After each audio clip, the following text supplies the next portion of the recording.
أنفسنا ومن سيئات أعمالنا من يهده الله فلا مضل له ومن يضلل فلا هادي له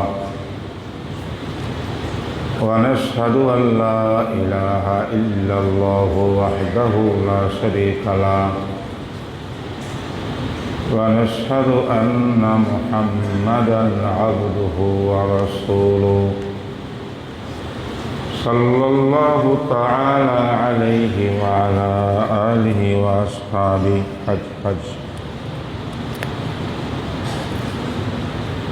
وعلى آله وأصحابه محمد وعلى آله وأصحابه أجمعين.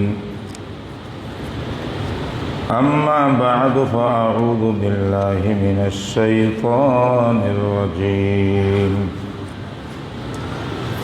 بسم الله الرحمن الرحيم. وإذ يرفع إبراهيم القواعد من البيت وإسماعيل ربنا تقبل منا إنك أنت السميع العليم. وقال تعالى وأذن في الناس بالحج يأتوك رجالا وعلى كل ضامر يأتين من كل فج عميق ليشهدوا منافع لهم ويذكروا اسم الله في أيام معلومات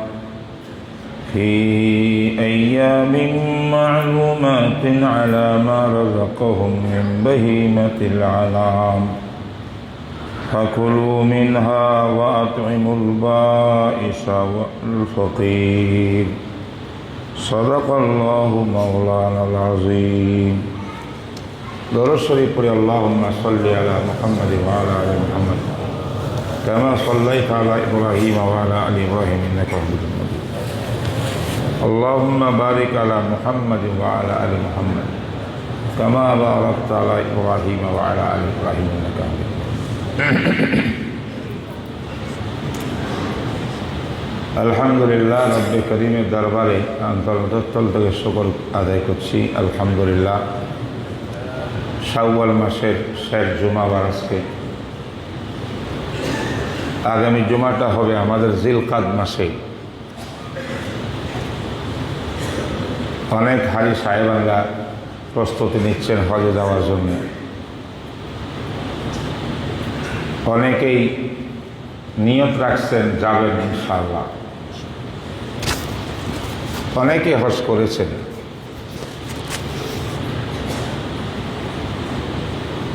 আমি কোরআনে কারীমের সূরাতুল বাকারা থেকে একটি আয়াত, আবার সূরাতুল হজ থেকে আরেকটি আয়াত তেলাওয়াত করলাম।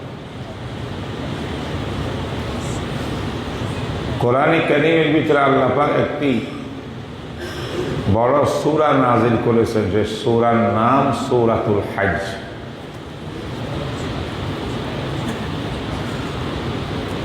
নামাজের নামে কোনো সূরা নেই, যাকাতের নামেও কোনো সূরা নেই, রোজার নামেও কোনো সূরা নেই। হজের নামে একটা সূরা, প্রায় ৭৪টি আয়াত আল্লাহ পাক এই সূরার মধ্যে রেখেছেন। সুবহানাল্লাহ।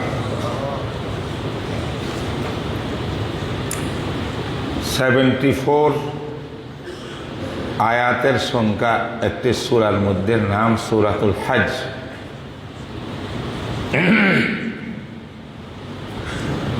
তার মানে কোরআনে পাকের ভিতরে হজ নিয়ে, হজের মৌসুম নিয়ে বিভিন্ন আলোচনা আছে। এই জন্য আমরাও যখন হজের মাসটা আসে শাওয়াল থেকে, আল্লাহ পাক যেমন বয়ান করছেন, আমরা আল্লাহ পাকের বয়ানগুলো, রসুলের কথাগুলোকে আপনাদের সামনে পেশ করি।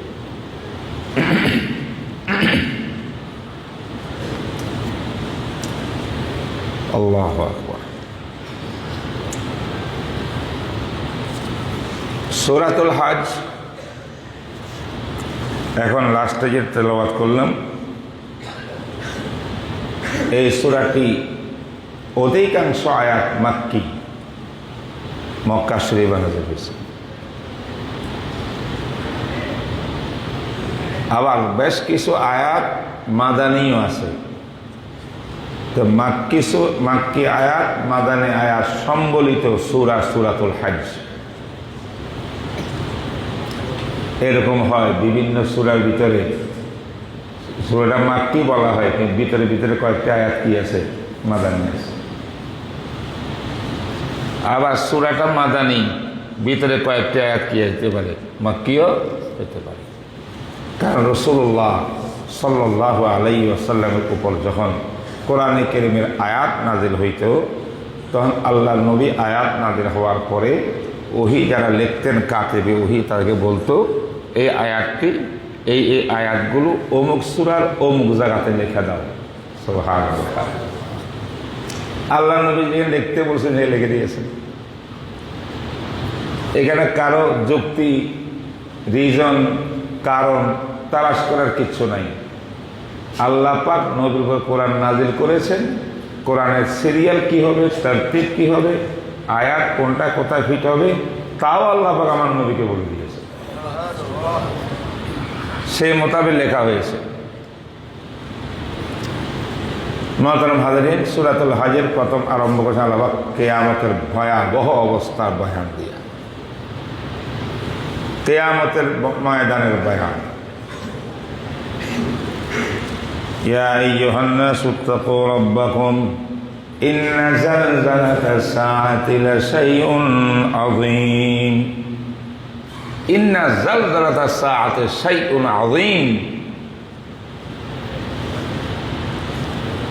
হে দুনিয়ার মানুষ, ইত্তাকু, তোমাদের রবকে তোমরা ভয় করো। রবের ভয় কলবের মধ্যে জায়গা দাও। আর মনে রেখো, ইন্না যালযালাতাস সাআ, কিয়ামতের দিবসের অবস্থা অত্যন্ত অত্যন্ত ভয়াবহ, শাইউন আযীম, যা পৃথিবীর মানুষ কল্পনা করতে পারবে না। কিয়ামত এমন হবে।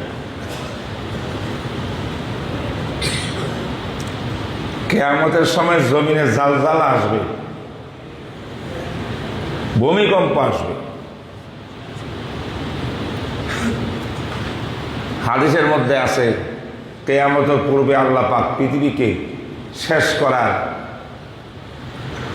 পূর্বে প্রথমে শুরু করবেন যে বায়তুল্লাহ শরীফকে ওই জায়গার থেকে উঠাইয়া হেফাজতে আরেক জায়গায় পরকালে রেখে দাও। বায়তুল্লাহকে যতদিন খানায় কাবা বায়তুল্লাহ জমিনে উপস্থিত থাকবে, কিয়ামত হতে পারবে না। আল্লাহু আকবার।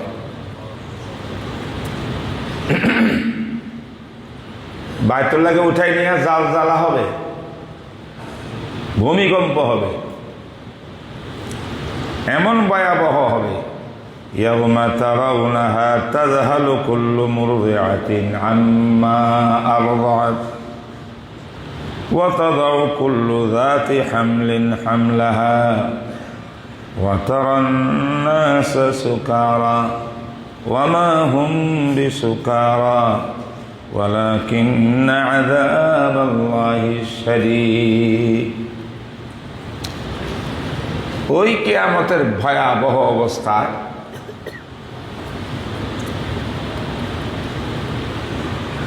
যে মা নিজের কোলের বাচ্চাকে দুধ পান করাইতেন, বাচ্চার কান্নাকাটির কারণে মা ঘুমাইতেন না, বাচ্চা যেন কষ্ট না পায়, নিজের জীবনটা দিয়ে দিবেন বাচ্চার জন্য। এত মহাব্বত, ভালোবাসা। সে বাচ্চা যখন মায়ের স্তন থেকে দুধ পান করতেছিল, কিয়ামতের অবস্থা যখন সৃষ্টি হয়ে যাবে, মা নিজেই সন্তানকে বলে যাবে, আমার ছেলে একটা ছিল, আমি দুধ পান করতেছিলাম, মনে থাকবে না? এবার চিন্তা করেন কিরকম ভয়াবহ অবস্থার সৃষ্টি হইলে পরে মানুষ নিজের বুকের দুধ পান করা বাচ্চাকে ভুলে যায়। এইটা হবে কিয়ামতের আলামত। কথা এটা কোনো অন্য মানুষের না, যেন আল্লাহ পাক রব্বুল আলামিন নিজে বয়ান করতে সূরাতুল হজের মধ্যে। বিসমিল্লাহ।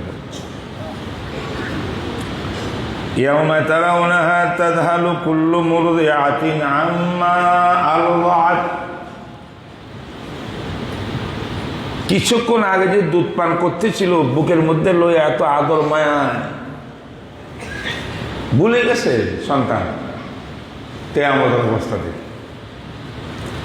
ওয়া তাযাউ কুল্লু যাতি হামলিন হামলাহা। গর্ভবতী মা, এই মাও কিন্তু নিজের গর্ভের সন্তানের জন্য প্রাণ দিবে, যেন আমার বাচ্চার কোনো সমস্যা না হয়। ভেরি ভেরি কেয়ারফুলি মা সন্তানের জন্য, নিজের জন্য এত কেয়ারফুলি না।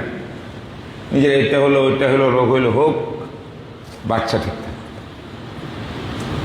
কিয়ামতের অবস্থা যখন সৃষ্টি হবে দেখা অটোমেটিক সন্তান পেট থেকে বের চলে যাবে, ডেলিভারি হয়ে যাবে। যেই ভয়াবহ অবস্থার ভিতরে গর্ভবতী মা নিজের গর্ভ সন্তান প্রসব করে দিবে, বলেন সে অবস্থাটা কেমন হবে? আল্লাহ পাক উদাহরণ দিয়ে বুঝাচ্ছেন কিয়ামতের ভয়াবহ অবস্থাটা কি আকৃতির হবে। ওয়া তারান নাসা সুকারা। দুধের মার কথা শুনলাম, গর্ভবতী মায়ের কথা শুনলাম, অন্য মানুষের কি অবস্থা হবে? তারান নাসা সুকারা। মানুষ পাগলের মতো ছুটাছুটি করতে থাকবে। একটা নিশাগ্রস্ত পাগল নিশা করিয়া যেমন খবর থাকে না, কি করে না করে ছুটাছুটি করে, ওই রকম সমস্ত মানুষ ছুটাছুটি করবে পাগলের মতো। কিন্তু আল্লাহ বলেন তবে তারা কিন্তু আসলে নিশাগ্রস্ত নয়, তারা কিয়ামতের আযাবের ভয়াবহতা দেখিয়া তারা তাদের ব্রেন হেরে ফেলছে। ওয়ালাকিন্না আযাবাল্লাহি শাদীদ। আল্লাহর আযাব বড় ভয়াবহ। তো সূরাতুল হজের মধ্যে বয়ান শুরু করলেন কিয়ামতের ভয়াবহ অবস্থা দিয়া, ঠিক না? এই সূরার ভিতরে মূল বিষয়বস্তু কি? 2 নম্বর বিষয়বস্তু হলো আল্লাহ পাকের ইবাদত করবা, আল্লাহর সাথে কাউকে শরীক করতে পারবে না। প্রথম বিষয়বস্তু সূরাতুল হজের মধ্যে কিয়ামতের বয়ান। 2 নম্বর বিষয়বস্তু হলো আল্লাহ পাকের ইবাদত করবা, শরীক করবা না। 3 নম্বর বিষয়বস্তু হলো হজের পুরা বৃত্তান্ত বয়ান। সুবহানাল্লাহ। 26 নম্বর আয়াত থেকে সূরাতুল হজের বয়ান শুরু হয়েছে, হজের বয়ান।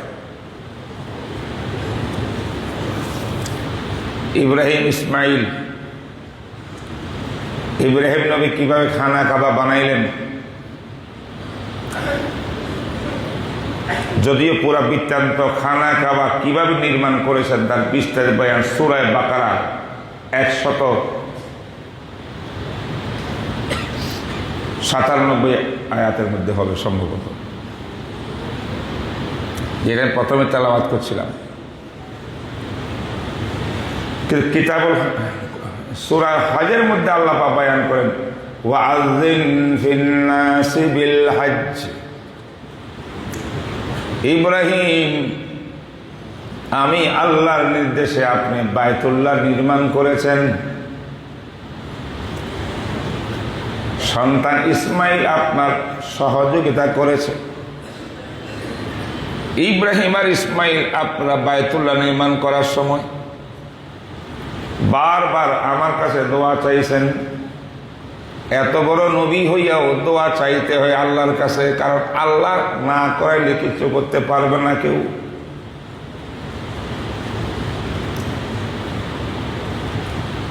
এখন বায়তুল্লাহ নির্মাণ হয়েছে, দোয়া করছেন, দোয়াগুলো কবুল হয়েছে। এখন লাস্ট ফিনিশিং মেইন বিষয় হইল ওয়াজ্জিন ফিন নাসি বিল হজ।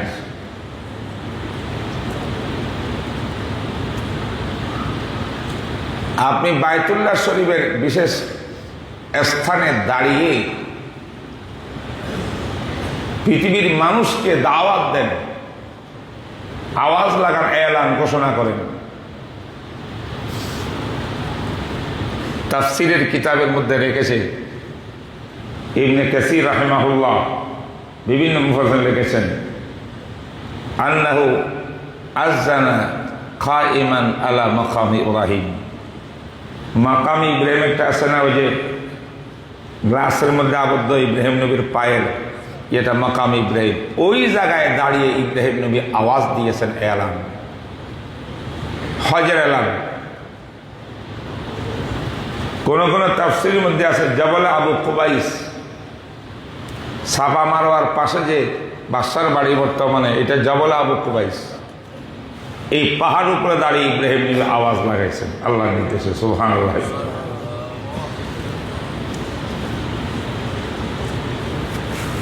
আওয়াজটা কি? এটা সূরাতুল হজের 27 নম্বর আয়াতের মধ্যে আল্লাহ পাক বয়ান করছেন, ওয়াযিন ফিন নাসি বিল হজ। সূরা হজের কত নম্বর আয়াত? 27 নম্বর আয়াত।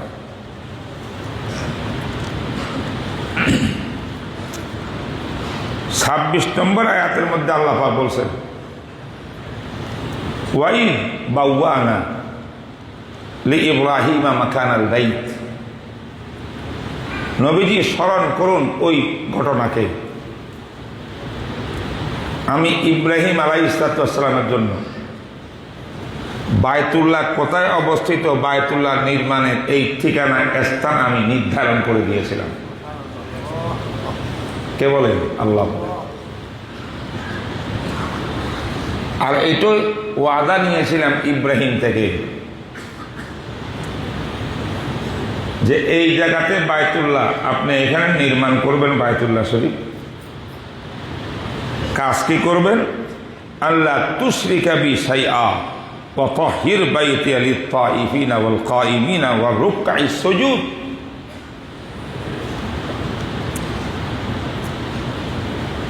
আপনিও কোনদিন শিরিক করবেন না, পুরা জাতিকেও আল্লাহর সাথে শিরিক করতে দিবেন না। আর এই খানায় কাবার মধ্যে যেন কোনো শিরিক না হয়, বেদাত না হয়, সকল অপকর্ম থেকে, নাজায়েজ কাজ থেকে, শিরিক থেকে এই বাইতুল্লাহকে পাক পবিত্র রাখবেন, এটাও আমার সঙ্গে ওয়াদা করেন। বায়তুল্লাহকে পাক রাখলে সেখানে কায়েমিন নামাজ পড়বেন, রুকু করনেওয়ালা, সেজদা করনেওয়ালা, এদের সকলের জন্য আল্লাহর গোলামি সহজ হবে। যদি ওই বায়তুল্লাহতে মূর্তিটাকে শিরিক হয়, তাহলে এই লোকগুলো আল্লাহর গোলামি করবে কেমনে? ইব্রাহিম নির্ধারণ করে দিয়েছে ওই জায়গাটা বায়তুল্লাহ, সেখানে আপনি বায়তুল্লাহ নির্মাণ করেন। নিচ্ছিন্ন হয়ে গেছিল সীমানা, তালাশ করে পাওয়া যাচ্ছিল না। এরপরে অন্য আয়াতে বায়ান আছে, এটা নির্মাণ করবেন কেমনে কেমনে করবেন সব কথা। লাস্টে বলা হয়েছে উদ্দেশ্য হইল শিরিক করা যাবে না, বায়তুল্লাহকে সকল প্রকার অপকর্ম, নাজায়েজ, নাপাক থেকে পাক পবিত্র রাখতে হবে। এরপরে আল্লাহ পাক, এটা 26 নম্বর আয়াত সূরা হজের 27 নম্বর আয়াতের মধ্যে আল্লাহ পাক কি বলেন? ওয়াযিন ফিন নাসি বিল হজ। আপনি আওয়াজ লাগান, এবার দাওয়াত দেন। সুবহানাল্লাহ। বায়তুল্লাহ নির্মাণ হয়ে গেছে, তার মানে বায়তুল্লাহ শরীফের নির্মাণ হইল তৌহিদের ভিত্তিতে, শিরিক মুক্ত তৌহিদের ভিত্তিতে। ইব্রাহিম নবীর মাধ্যমে আল্লাহ পাক বায়তুল্লাহ নির্মাণ করাইলেন। কিয়ামত পর্যন্ত দুনিয়াতে যত মসজিদ নির্মাণ করবে যারা, তাদের জন্য সবক হইল যেই কোনো মসজিদ নির্মাণ করতে হলে প্রথমে নিয়ত খালেস করা হবে, আর বলা হবে তৌহিদের ভিত্তিতে বিসমিল্লাহ করলাম মসজিদ বলে। সুবহানাল্লাহ। এমন মসজিদ নির্মাণ হবে যে মসজিদে শিরিক হবে না, এক আল্লাহর গোলামি হবে। কায়েমিন, রোক্কা, সুজ্জাদ, সিজদা করবে, কে রুকু করবে, কেউ দাঁড়িয়ে ইবাদত করবে, ইবাদত আল্লাহর জন্য করবে, সব হবে তৌহিদবাদী। তৌহিদের ভিত্তিতে মসজিদের বিনিয়োগ হবে।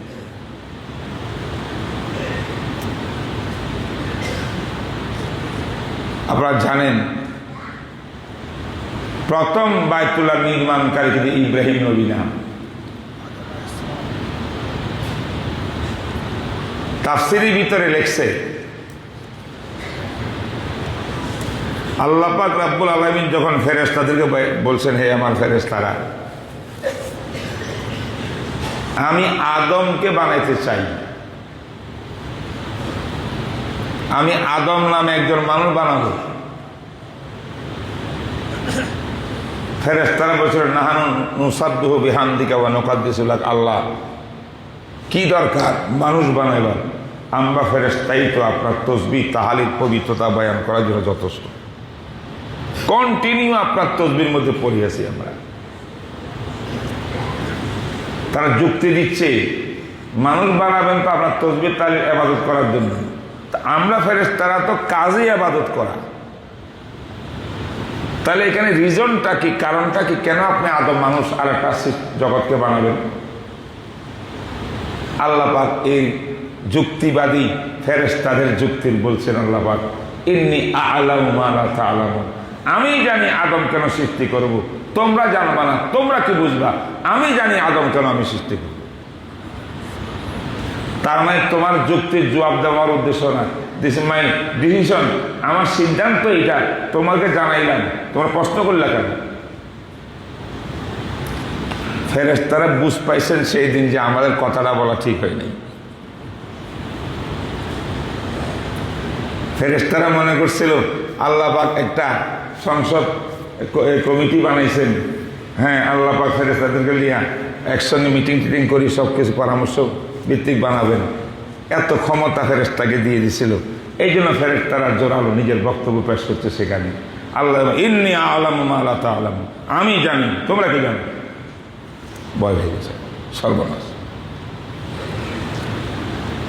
সমস্ত ফেরেশতারা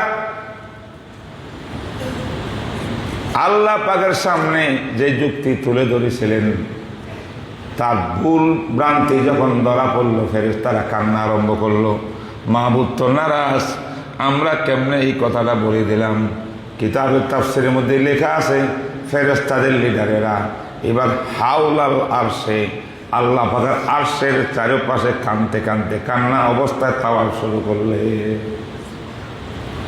এটা তওবা, ফেরেশতার কি তওবা। ফেরেশতা ভুল করছেন একটা, তওবা কেমনে করছেন? তাওয়াফু হাওলাল আরশে, আরশের চারপাশে কি করতেছেন? তাওয়াফ করতেছেন, দোয়া করতেছেন আর কান্নাকাটি করতেছেন, আল্লাহ মাফ করে দেন, ভুল করছি আমরা। আল্লাহ পাক তাদের তওবা কবুল করিয়া বলছেন যে ফেরেশতারা খুব ভালো কাজ করছো, তবে আরশের চারপাশে তাওয়াফ করা তো সহজে কঠিন। ঠিক আরশের নিচে বাইতুল মামুর আসমানের একটি নির্ধারিত স্থানে তোমরা একটা ঘর নির্মাণ করো, সেই ঘরের তাওয়াফ তোমরা করতে থাকবা। ওই কারণে এবার আল্লাহ পাক ফেরেশতাদের মাধ্যমে আসমানের উপরে বাইতুল মামুর নামক এই মসজিদটা বানাইছেন। নির্দেশ কার? আল্লাহ পাকের। বানাইছেন কারা? ফেরেশতা। এবার বলছেন এই বাইতুল মামুরের তাওয়াফ করো, সকাল বিকাল করতে থাকবা কিয়ামত পর্যন্ত, যদি আমি না করি।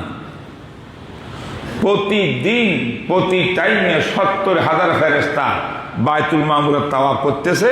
যারা একবার তাওয়াফ করেছে দ্বিতীয়বার কিয়ামত পর্যন্ত সুযোগ পাবে না তারা। এত আল্লাহর মাখলুক ফেরেশতা, সুবহানাল্লাহ। এই কাহিনী হইল বাইতুল মামুর নির্মাণ কেমনি হয়েছে, বুঝেন নাই কথা। সেকেন্ড, আল্লাহ পাক ফেরেশতাকে বলছেন এই জমিনের মধ্যে মাটির ভিতরে একটা বায়তুল্লাহ বানা, ঠিক বাইতুল মামুর বরাবর সমান। আসমানের উপরে যে বাইতুল মামুর মসজিদ আছে, ঠিক তার সম একই জায়গাতে একদম সেখান থেকে যেন পাথর নিক্ষেপ হইলে পড়ে গেলে যেন ওইখানে পড়ে, এখানে একটা বায়তুল্লাহ বানাও, আল্লাহর ঘর বানাও। নির্দেশ আল্লাহ, বানাইছেন কারা? ফেরেশতারা।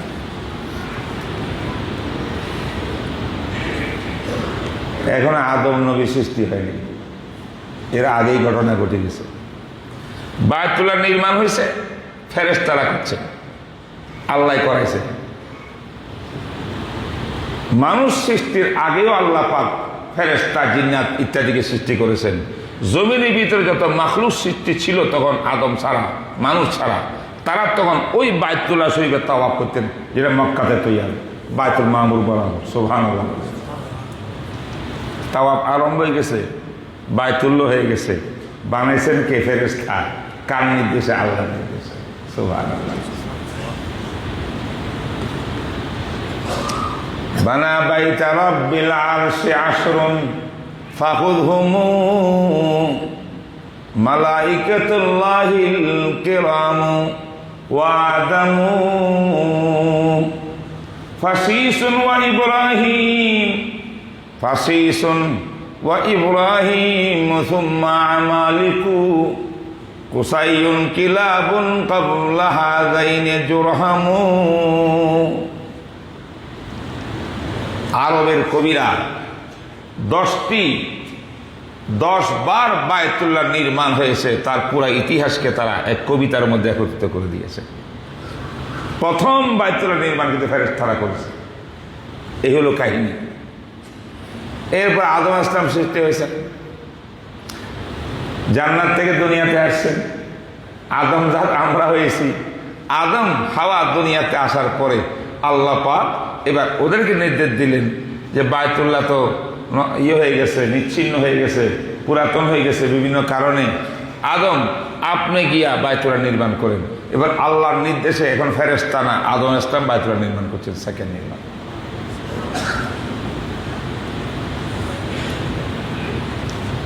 আদমের পরে ওনার ছেলে শীস আলাইহিস সালাম তিনি নির্মাণ করছেন।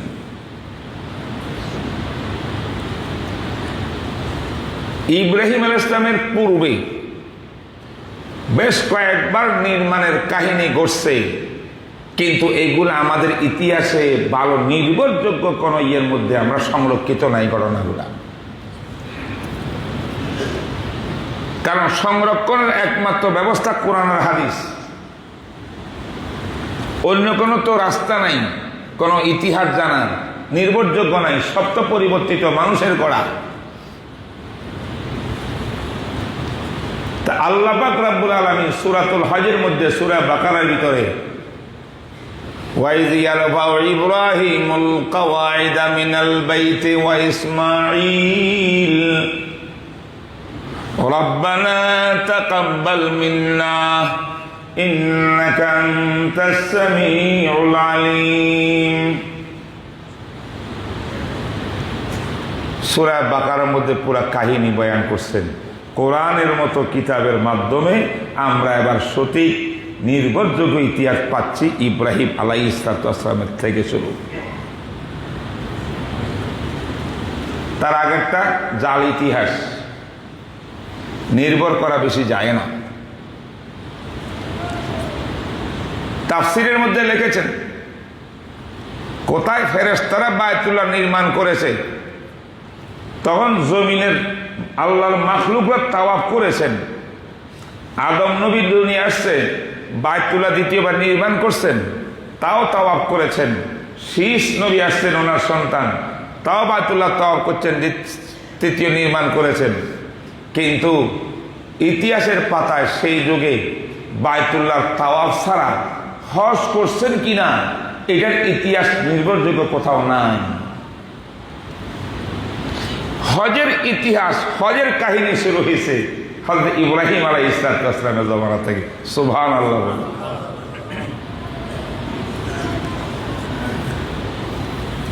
আমার কথা যেন ভুল না বুঝেন, বায়তুল্লাহ নির্মাণ হয়েছে, খানা কাবার তাওয়াফও হয়েছে, ইবাদত সব হয়েছে, যুগে যুগে কোনো যুগ বন্ধ ছিল না।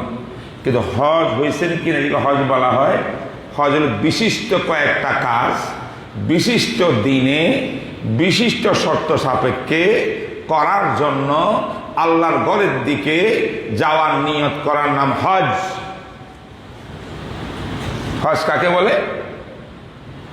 নির্দিষ্ট দিনে নির্দিষ্ট কিছু কাজ, বলেন না, নির্দিষ্ট কিছু শর্ত সাপেক্ষে আল্লাহর বরত্ব রাখার জন্য বায়তুল্লাহর দিকে যাওয়ার ইচ্ছা করার নাম হলো হজ্জুন, হজ। সেখানে তাওয়াফ করবেন, সাফা মারওয়া সাই করবেন, যাওয়ার আগে ইহরাম করবেন। মিকাতের আগে ইহরাম করা ওয়াজিব, না বলে দম আসবে। মিকাত নির্ধারণের ব্যবস্থা আছে। মিকাত কোনটা কোনটা? মক্কা শরীফের চারপাশে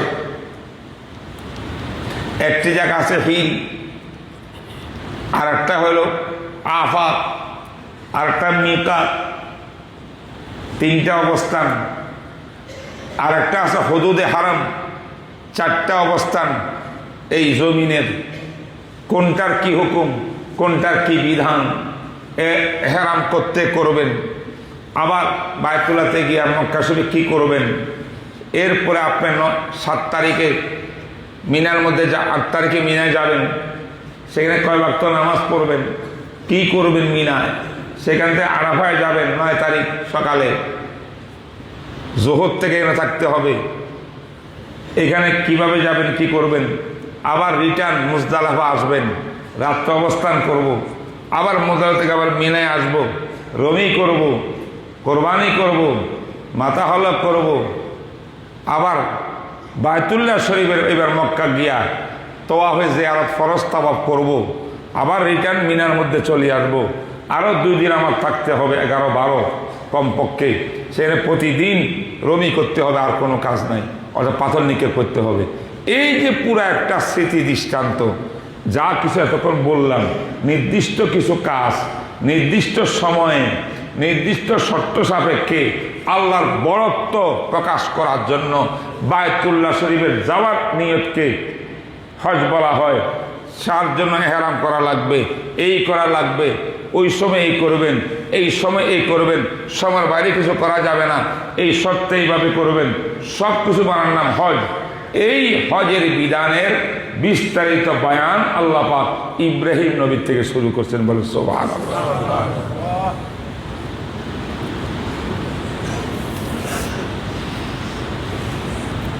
সূরা হজের মধ্যে আল্লাহ পাক ইব্রাহিম ওয়া আযযিন ফিন নাসি বিল হজ।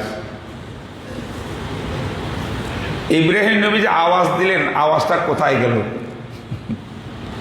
হ্যাঁ,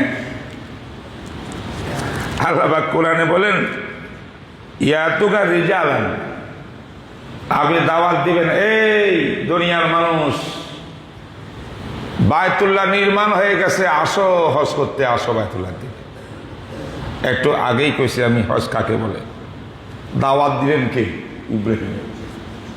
আল্লাহ ইব্রাহিম আপনি দাওয়াত দিবেন, আওয়াজ লাগাবেন, তারপর ফলাফল কি হবে? ইয়াতুকা রিজালান, হাজার হাজার শত শত মানুষ পায়ে হেঁটে হেঁটে বায়তুল্লাহ দিকে আসতেই থাকবে, রওনা হয়ে যাবে। ইয়াতুকা রিজালান ওয়া আলা কুল্লি যামিরিন, পৃথিবীর জল, স্থল, পাহাড়, পর্বত, বিভিন্ন দিক থেকে যানবাহন নিয়ে আসতে আসতে যানবাহনটাও একদম দুর্বল হইয়া পড়বে। এইভাবে মানুষ আসবে হজের জন্য। যে যানবাহন যতই দুর্বল হোক, ঘোড়া দুর্বল হোক, গাধা দুর্বল হোক, উট দুর্বল হোক, যাইতে হবে। ইব্রাহিমে দাওয়াত দিছে, বাইতুল্লাহতে যাইতে হবে। আল্লাহু আল্লাহ। দুর্বল উট নিয়ে যাওয়ার উদ্দেশ্য, অর্থ হইল উট দুর্বল ছিল না, উটটা যানবাহন সবল ছিল। এত লম্বা লম্বা দেশ থেকে যানবাহনে করে মানুষ আসবে বায়তুল্লাহ হজ করার জন্য, আস্তে আস্তে কিন্তু সবল সেই যানবাহনটাও দুর্বল হয়ে যাবে। আর কি হবে? ইয়াতিনা মিন কুল্লি ফাজ্জিন আমিক, শুধু আরবের 5